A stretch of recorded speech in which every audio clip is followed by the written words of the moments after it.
दोस्तों, कम उम्र में प्यार करने का नतीजा ऐसा निकलता है कि घर वालों को जब मामला पता चलता है कि घर वालों का भी कलेजा हिल जाता है जब सच्चाई का पता लगता है। क्योंकि सच्चाई ऐसे रूखी पता नहीं लगी थी, सच्चाई एक जान लेकर के पता चली थी। दोस्तों, किसी की जान गई थी तब सच्चाई का मालूम पड़ा था। एक 17 साल का लड़का जो कि स्कूल में पढ़ने के बाद जब उसकी छुट्टी होती तो वह अपने दोस्त के घर पर चला जाया करता, तुरंत ही साइकिल उठा करके दोस्त के घर में दोस्त रहता और उसके घर में उसकी छोटी बहन थी जिसकी उम्र थी 16 साल। और फिर दोस्तों, बाद में यहाँ पर जो कर्मकांड का खुलासा होता है, इस बात को जब गांव वालों ने सुना तो गांव वाले भी दांतों तले उंगलियां दबाकर रह जाते हैं।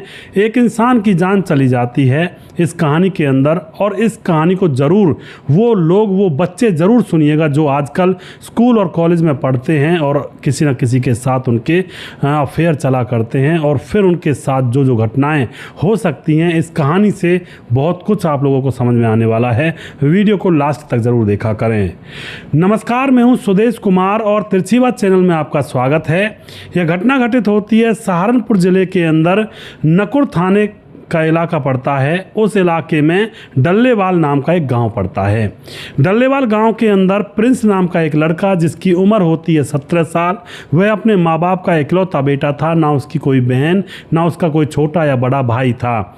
जो प्रिंस होता है वह पढ़ाई लिखाई में बहुत ज़्यादा तेज़ था और पढ़ लिख करके वह सॉफ्टवेयर इंजीनियर बनना चाहता था अपने जीवन में। बहुत ही उसके ऊंचे ऊंचे ख्वाब थे। माँ बाप से भी कहा करता, मम्मी पापा मैं इस तरह से पढ़ूंगा, उस तरह से पढ़ूंगा, अच्छी सी नौकरी लग जाऊंगा, तुम्हारी मौज आवा दूंगा।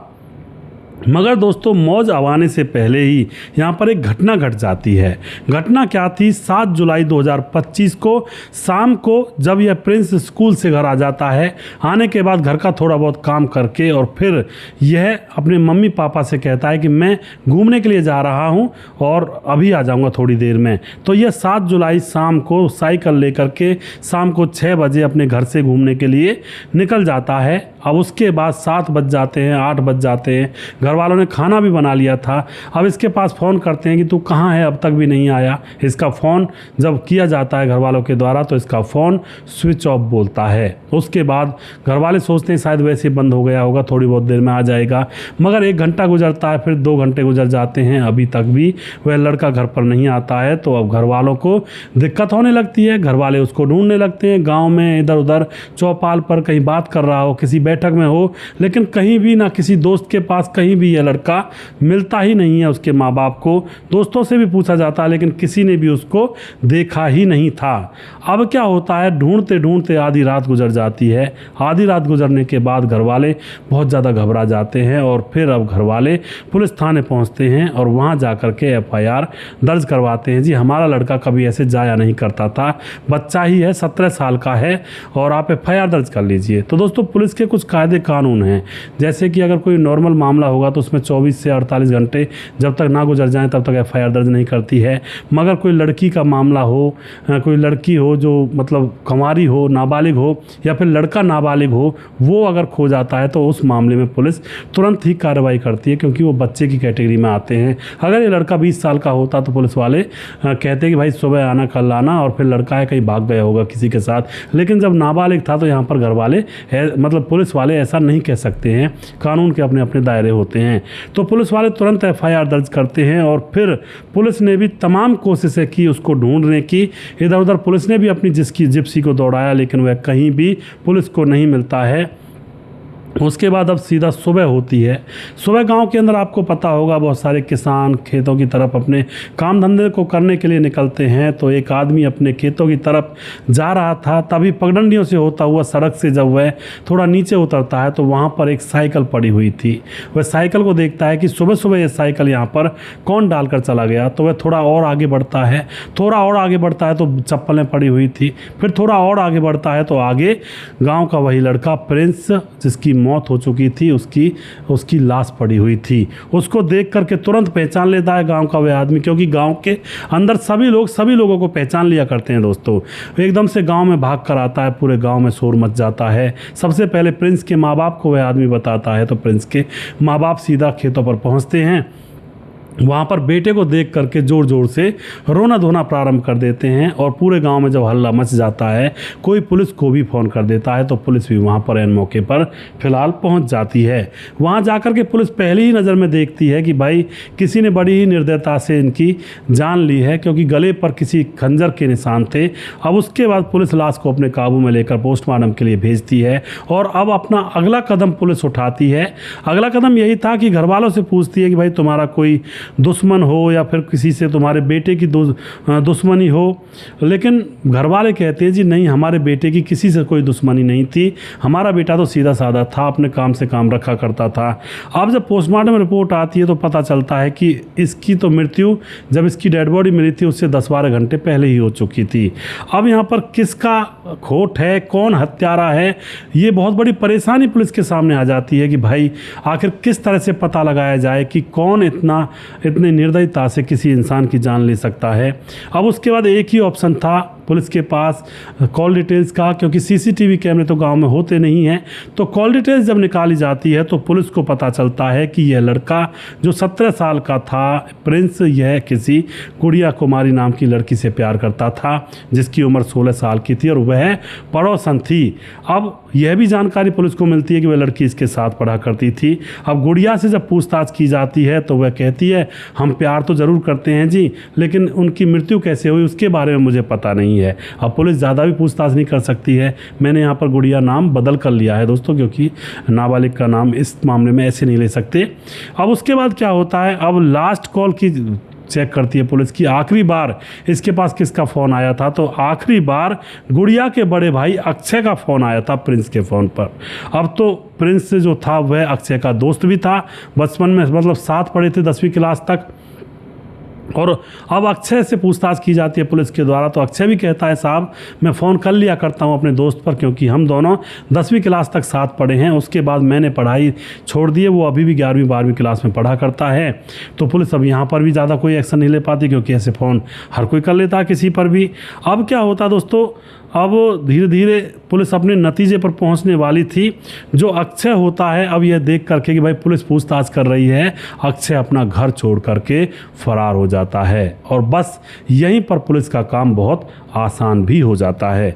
जैसे अक्षय घर छोड़कर भागता है, अभी तो पुलिस को लग रहा था कि भाई पता नहीं कौन कातिल हो सकता है, अभी तो बहुत ज़्यादा जांच पड़ताल करनी पड़ती, लेकिन जैसे ही अक्षय घर छोड़कर भागता है तो पुलिस को पूरा यकीन हो जाता है कि इस मामले में अक्षय का भी कोई ना कोई हाथ है। और उसके बाद दोस्तों अक्षय को हाईवे के पुल के नीचे से पकड़ लिया जाता है और फिर उससे सख्ती से पूछताछ की जाती है। तो अक्षय अपने आप ही डर करके पुलिस वालों को सारा मामला जो कि तो बता देता है, कहता है कि हाँ मैंने ही हत्या की है साहब जी। पुलिस वाले पूछते हैं कि मामला क्या है, हमें पूरा बताओ। तो अक्षय बताता है कि अक्षय की उम्र 18 साल है और अक्षय जो कि प्रिंस का दोस्त है, दोनों साथ पढ़ा करते थे, मगर 10वीं क्लास में अक्षय ने पढ़ाई लिखाई छोड़ दी थी और जो प्रिंस है वो 12वीं क्लास में अभी पढ़ रहा था। और घर के अंदर अक्षय रहा करता है, अक्षय के घर के अंदर उसकी बहन गुड़िया रहा करती है जिसकी उम्र 16 साल है। और जो गुड़िया है वह भी उसी स्कूल में पढ़ा करती है जहाँ पर अक्षय का दोस्त प्रिंस जो मरने वाला है वह पढ़ा करता है। अब जब अक्षय की और प्रिंस की दोस्ती है तो घर पर आना जाना लगा रहता है, जाहिर सी बात है यार दोस्तों के घर पर चले जाते हैं बच्चे। वहाँ पर जाते जाते अब प्रिंस को अपने दोस्त अक्षय की बहन गुड़िया से प्यार हो जाता है, उसके साथ मुलाकातें उसकी होने लगती हैं। बाहर जाकर वो दोनों अपने एक दूसरे के प्रति मतलब एक दूसरे के साथ रिश्ता भी बनाने लगते हैं। अब क्या होता है, गाँव के कई लड़कों ने इन दोनों को देख लिया होता है किसी ऐसी जगह पर जहां पर जाना वर्जित नहीं होता है, और फिर गांव के लड़कों ने इस लड़की गुड़िया के भाई अक्षय को बता दिया होता है कि तुम्हारा दोस्त प्रिंस तुम्हारी बहन गुड़िया के साथ लव अफेयर में है और ये गलत काम करते हैं। अब तो यहाँ पर अक्षय एकदम से गर्म नहीं होता है, क्योंकि उसका दोस्त उसको बहुत भला आदमी लगता था। अक्षय अब प्रिंस के पास बुलाता है प्रिंस को और उसको समझाता है और उससे पूछता है कि प्रिंस ये बात गलत है, लेकिन प्रिंस उसको यकीन दिलाने में कायम रह जाता है कि भाई मैंने कुछ नहीं किया, लोग ऐसे ही जलते हैं। मैं तो गुड़िया बहन को बस ऐसे ही, एक दिन शहर में थी तो मैं इसको बिठा लाया था, एक दिन ये रास्ते में आ रही तो मैं इसको साइकिल पर बिठा लाया, क्या इस ऐसा मदद करने से क्या प्यार हो जाता है? अब अक्षय को लगता है कि यार वाकई में गाँव के लोग कुछ एक बात की 4 बात बना भी दिया करते हैं, गुड़िया इसको साइकिल पर बिठा लाया तो ऐसा बिठा भी लाते हैं, इसमें कौन सी बड़ी बात है। तो अक्षय सारी बातों को भूल जाता है और उसके बाद प्रिंस के साथ ऐसे ही रहने लगता है। मगर दोस्तों यहाँ पर दाल में काला था। दाल में काला क्या? दाल पूरी की पूरी दाल ही काली थी। धीरे धीरे समय गुजरता है और फिर उसके बाद दोबारा से प्रिंस को पता लगता है, जो अक्षय होता है उसको पता लगता है प्रिंस के और अपनी बहन गुड़िया के अफेयर के बारे में। दोबारा उसको पक्की खबर मिल जाती है। अब जो अक्षय होता है वह अपने दोस्त प्रिंस से कुछ नहीं कहता है, इस बात को चुपचाप रखता है और फिर एक बहुत बड़ी साजिश को अंजाम देता है अक्षय अब प्रिंस के पास फ़ोन करता है 7 जुलाई 2025 की शाम कि तू मेरे घर पर आजा, खाना बनाया है, आज तुम्हें निमंत्रण हमने दिया है। तो उसके बाद बिना घर वालों से कहे प्रिंस अपने दोस्त अक्षय के घर पर साइकिल लेकर निकल जाता है और वहाँ पर जैसे ही जाता है तो ये सारा कुछ प्लान किया हुआ था। तो अक्षय कहता है कि अरे यार प्रिंस, अभी खाना बनने में देरी है, चलो घूम कर आते हैं कहीं बाहर। और उसके बाद उसको घुमाने के लिए खेतों की तरफ ले जाता है। वहाँ ले जा कर के अब अक्षय प्रिंस को खूब समझाता है, उससे कहता है तुमने सही नहीं किया, मेरी दोस्ती पर कलंक लगा दिया, मेरी बहन तुम्हारी बहन होनी चाहिए थी, लेकिन तुमने तो मेरी बहन को ही अपनी प्रेमिका बना लिया। अब यहाँ पर इन्हीं बातों को करते करते इन दोनों के बीच में ऐसी झड़प हो जाती है, जबकि अक्षय पहले ही अपनी जेब में खंजर लेकर गया हुआ था, प्रेम कटारी जिसको बोलते हैं साधु संतों की भाषा में। तो प्रेम कटारी अपनी जेब से वह निकालता है और अब प्रिंस की प्रेम वाली जीवन लीला को समाप्त कर देता है। यानी कि प्रेम कटारी निकाल करके प्रिंस की प्रेम लीला को समाप्त कर देता है। वहीं पर उसके गले पर उसको चला देता है खंजर को और उसकी वहीं तड़प कर मौत हो जाती है। उसके बाद प्रेम जो अक्षय होता है वह प्रिंस के फ़ोन को लेकर के झाड़ियों में स्विच ऑफ करके डाल देता है और अपने घर आ जाता है। उसके बाद अब जब प्रिंस के बारे में पता चलता है कि भाई पुलिस जांच पड़ताल कर रही है और अक्षय का फ़ोन कॉल डिटेल्स में आया है, पूछताछ के लिए पुलिस भी आती है, तो अक्षय को लगता है कि आज नहीं तो कल पता लग ही जाएगा। इसलिए अक्षय वहाँ से भाग छूटता है हरियाणा जाने के लिए। मगर पुलिस पहले ही सचेत हो जाती है और पहले से इन मामलों में सचेत रहती भी है। पुलिस तुरंत इस अक्षय को पुल के नीचे से पकड़ लेती है और फिर यहाँ पर इस तरह से इस कहानी का राज खुलता है। यानी कि प्रिंस क्या कर रहा था? प्रिंस का कोई ये नहीं है भाई बेकसूर मारा गया, प्रिंस जिस थाली में खा रहा था उसी में छेद कर रहा था। दूसरी बात, अक्षय जो है इसने भी गलती की। हालांकि बहुत सारे लोग अब कमेंट में ये भी कहेंगे कि यार किसी की बहन को कोई इस तरह से करेगा, मतलब उसके साथ इस तरह से धोखेबाजी करेगा, दोस्ती का फ़ायदा उठाएगा, तो कोई भी भाई ऐसा काम करने पर मजबूर हो जाएगा। हाँ बिल्कुल बात ठीक है उन लोगों की भी, मगर अक्षय को कानून अपने हाथ में बिल्कुल नहीं लेना चाहिए था। कानून के मतलब जो उसकी बहन थी उसको थोड़ा संभालना चाहिए था, या फिर थाने में जाकर एफआईआर करनी चाहिए थी, या फिर उससे पहले अक्षय को प्रिंस के घर वालों से बात करनी चाहिए थी। कोई छोटी मोटी पंचायत या फिर 4 आदमी इकट्ठे करके भी ये मामला सुलझाया जा सकता था। मगर अब क्या है, अब दोस्त प्रिंस की जान चली गई, अक्षय जीवन भर जेल में रहेगा और उसकी जो कंवारी बहन है वो घर पर अकेली रह गई। अब पीछे से पता नहीं वो किस किस को अपना दोस्त बनाएगी। अब तो अक्षय रोकने वाला भी नहीं है घर पर, अब तो और बात ज़्यादा बिगड़ गई। तो ऐसे कभी कभी जोश में इंसान होश गवा बैठते हैं, तो ऐसा नहीं करना चाहिए। थोड़ा सा यारी दोस्ती अगर आपस में की जाए तो एक दूसरे के परिवारों को अपने से भी जान से ज़्यादा मानना चाहिए, उसी का नाम यारी दोस्ती होता है। और एक बात और कहना चाहता हूँ, मैं कई बार कहा करता हूँ कहानियों में, चाहे कितना भी गहरा दोस्त हो, कितना भी गहरा पड़ोसी हो, एक बैठक का कमरा अलग से रहना चाहिए, वहीं पर उसको रोक लिया जाए, घर के अंदर तक प्रवेश नहीं देना चाहिए, क्योंकि बहन बेटियों के ऊपर नज़र फिर जाती ही है यार दोस्तों की। चाहे कितना भी कोई सीधा है या भोला है, नज़र तो जाती है। बाकी वो आगे कदम बढ़ाए या ना बढ़ाए वो उसकी मर्जी है, मगर नज़र तो जाती ही है। इसलिए घर में बहन बेटियों से अपने रिश्तेदारों को, अपने यार दोस्तों को दूर रखा करें। एक अलग से बैठक का कमरा बनाएं, जैसे कि हमारे बूढ़े बुजुर्ग रखा करते थे। घर के बाहर एक अलग कमरा हुआ करता था, कोई रिश्तेदार कोई यार दोस्त मिलने आता तो उसी बैठक के कमरे पर बिठा करके उसको हुक्का पानी की पूछ लिया करते थे। मगर आज का दौर तो ऐसा है भैया, लोग रसोई तक घुस जाते हैं अंदर और बेडरूम तक जाकर बैठ जाते हैं। बहुत गलत बात है, लेकिन कुछ लोग नहीं मानेंगे। भाई नया ज़माना है, ये नए ज़माने ने ही तो रेड ले दी दुनिया वालों की, लोगों की जाने जा रही हैं, इतने कांड हो रहे हैं ये नए ज़माने के चक्कर में। और जो लड़कियाँ बराबरी का दर्जा मांगती हैं, भाई हम बराबर हैं, और उस वजह से भी यहाँ पर बहुत बड़े कारनामे हो रहे हैं। लड़कियाँ जो कि जगत जननी होती है, एक तरह से पूरे संसार की सृष्टि होती है, लड़कियों से उत्पत्ति होती है और बच्चे जैसे होते हैं और संसार चलता है। मगर इतनी ऊंची पोस्ट पर होने के बाद भी लड़कियां कहती हैं हम तो लड़कों के बराबर हैं। अरे लड़के तो बहुत पीछे हैं, लड़कों के बराबर हैं हम कहती हैं, और फिर सिगरेट वगैरह दारू पीती हैं।